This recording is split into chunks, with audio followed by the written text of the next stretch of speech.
Svarshiylik sohasi bo'yicha 2 oy o'qidim. O'zimni bir hunarimni ko'rsatay deb svarka sexiga ishga kirdim. Bu yerda kachalak yasayapmiz. Ko'rishlaring mumkin, kachalakda uje bitgan holi. Rasmini ham qo'yib ketaman. Hozir charxlash jarayonida.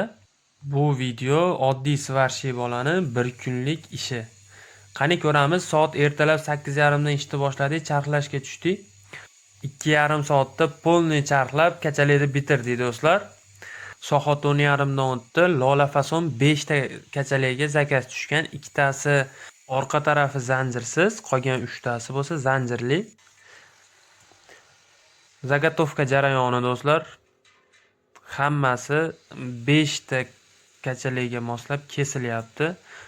Rasmini qo'yib qo'yaman, qanaqa kachalakni sizlarga aytayotganimni. Keyin bitta kachalakga qancha detal qaysimdan ketishini ham rasmini qo'yib qo'yaman. Lola fasonni oyoqlari bukilgan bo'ladi. Xuddi shunday qilib bukadigan apparatda bukildi hammasi. Xuddi shunday qilib burab bukiladi u narsa apparatda. Shu bilan bir kunimiz tugadi do'stlar.